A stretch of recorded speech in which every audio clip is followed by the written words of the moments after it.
the Anglo-American establishment had worked to bring the world system to this point. Artificially engineered global bankruptcy. In an address before the Trilateral Commission in June of 1991, David Rockefeller laid out the elite's ultimate goal. The supranational sovereignty of an intellectual elite and world bankers is surely preferable to the national autodetermination practiced in the last centuries. Now that the bankers were holding the world hostage, they issued their ultimatum.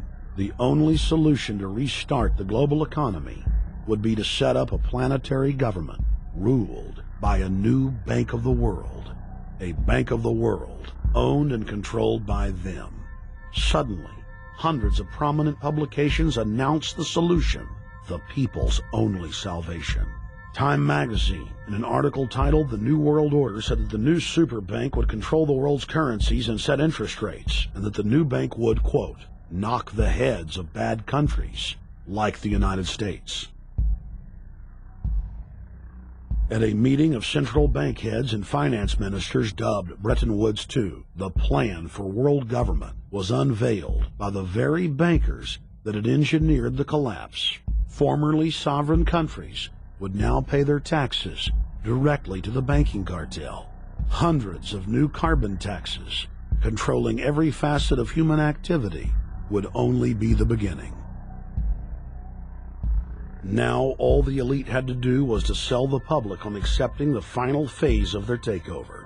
And it's Obama's job to sucker the public into standing down so the bankers' agenda can move forward unhindered. Never before in U.S. history has the media gotten behind a president like they are behind Obama.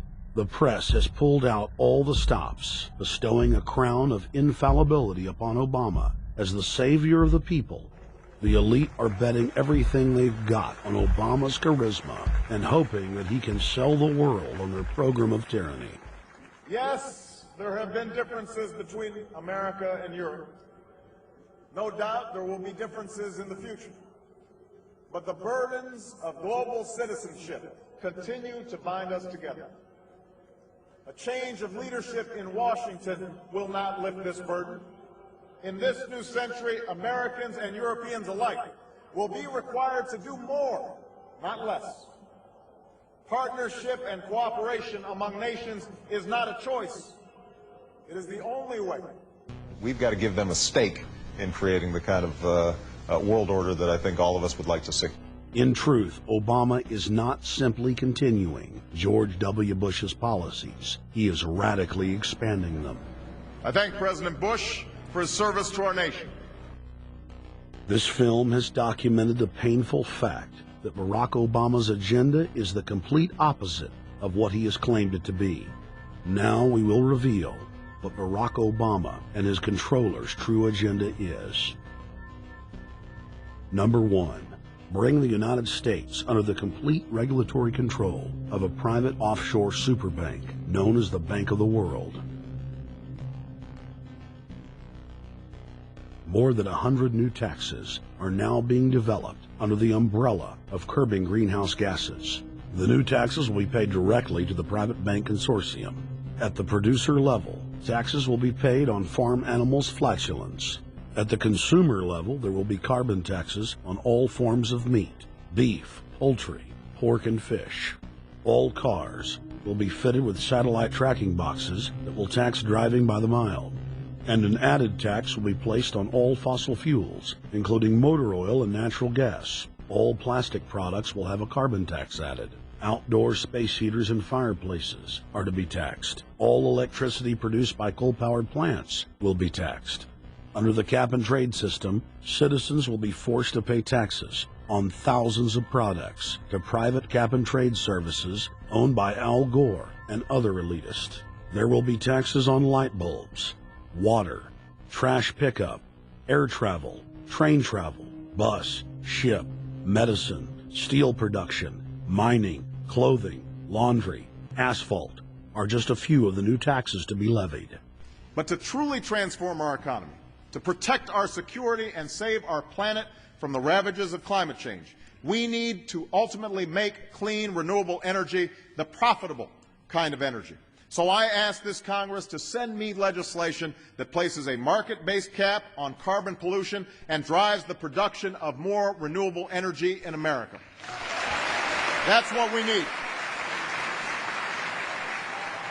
The notion of anthropogenic global warming is a fraud. In other words, the idea that the planet is getting warmer and that human activity is somehow responsible is a pseudo-scientific fraud. It's a big lie.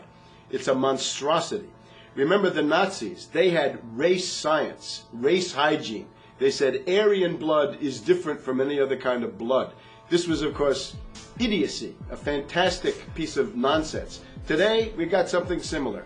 Global warming caused by human activity, and the answer to that is carbon tax plus cap and trade, according to the wishes of Al Gore, Prince Charles, and basically the entire world banking community, the world oligarchy. What they're trying to do with that is to perpetuate the current system where bankers rule the world, financiers rule the world, and the rest of us get the crumbs from the table. But remember, if you try to put on cap and trade and a global warming carbon tax with the idea that you're going to save the polar bears, what you're going to do is destroy human society. You're going to cause genocide on a massive scale. The deaths will be measured in the hundreds of millions and indeed in the billions. Just the idea of global warming means that there'll be no development for Africa, no development for the poorer parts of Southeast Asia, and no world economic recovery of any kind ever in our entire lifetime. So it's important to expose and fight the pseudo-scientific fraud of global warming. One more point about this. You don't need a climatologist to know that this stuff is a fraud. I'm a historian.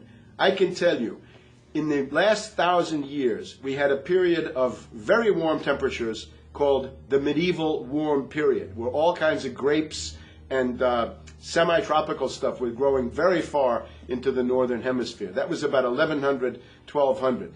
It happened to correspond with an all-time maximum of sunspots.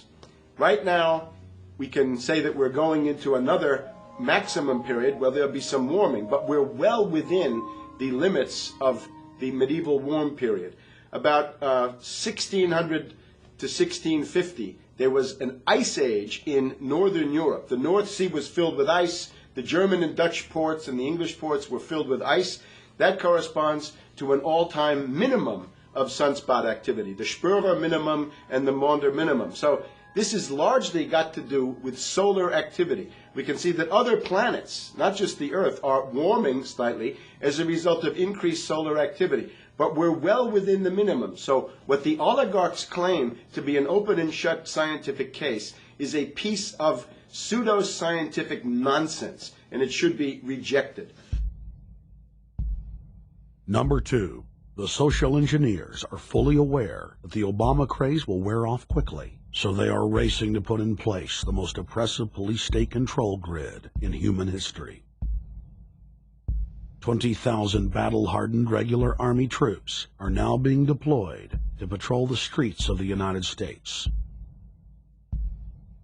FEMA is now building giant camps in every region of the country, and the Congress has introduced bills like the National Emergency Centers Act, H.R. 645, which merges local governments and the police under federal control.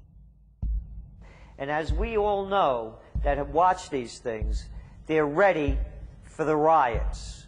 With these detention centers that are being opened up around the country, with state police training for riot control in the event of economic calamity and food riots, they know what's going on and they're prepared for it. So people better also prepare for it themselves. Anyone that's not prepared for what's going to happen, they deserve what they get, because there's enough information out there pointing to the problems, and they should take all precautionary actions. Next, Obama ordered the Defense Department to issue DoD Directive 1404.10, establishing a 1 million-person civilian army under his control. Simultaneously, Obama launched USAService.org. The new website deceptively masquerades as a federal agency, but in reality is a recruiting tool building a separate, completely private army outside of government.